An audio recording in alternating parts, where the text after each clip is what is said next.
Bonjour, bienvenue dans cette vidéo tutoriel sur la posture du cobra.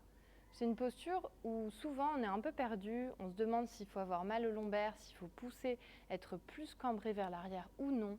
On ne comprend pas forcément cet alignement. Donc c'est pour ça que je te propose aujourd'hui ce tutoriel pour la version Cobra Lit Yoga. Et on va commencer à 4 pattes en quadrupède, les mains sous les épaules, genoux sous les hanches. Et on va passer dans la planche en tendant une jambe puis l'autre et en posant les 2 genoux au sol.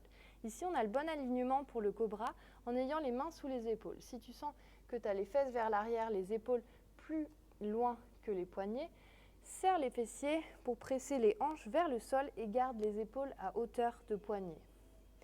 Ici, garde l'alignement, serre les fessiers, les abdos et on va plier les coudes pour descendre avec contrôle en gardant les épaules le plus haut possible. Laisse pas tomber les épaules vers le sol.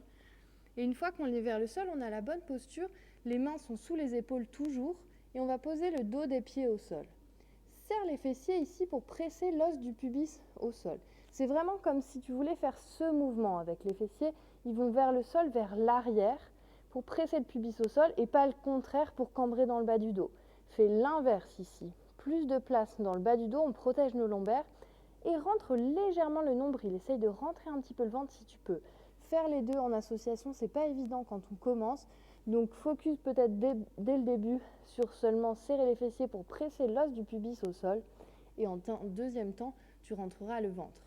Les mains sous les épaules, les mains vont tirer énergétiquement vers l'arrière. Sans qu'elles ne bougent, elles vont tirer pour résister avec l'adhérence du tapis. Tirer vers l'arrière, ce qui va faire glisser les épaules vers l'arrière. Et garde la nuque longue, le regard au sol. Pas besoin de cambrer dans la nuque. Garde la nuque longue, le sommet du crâne vient vers l'avant du tapis.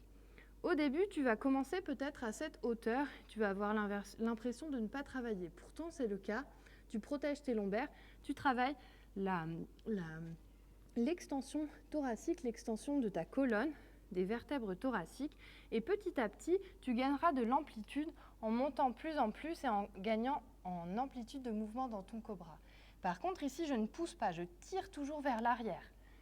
Quand on pousse, on va aller directement vers les lombaires et ça risque d'être dommageable, ça peut te faire mal en bas du dos. Donc vraiment ici, on veut protéger cette zone. C'est pour ça qu'on garde les fessiers serrés comme du béton, à presser le pubis au sol et on rentre un petit peu le ventre pour garder ce bassin bien neutre.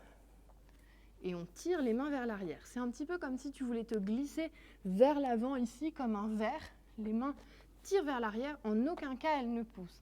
Et c'est vraiment la traction vers l'arrière qui va te faire monter plus haut, mais pas vraiment de pousser. Donc accepte de commencer un petit peu bas et je t'assure que petit à petit, tu vas augmenter en amplitude de mouvement. J'espère que cette vidéo tutoriel t'aura un petit peu plus parlé, un petit peu plus expliqué le but de cette posture. Merci beaucoup d'avoir suivi cette vidéo. À très bientôt.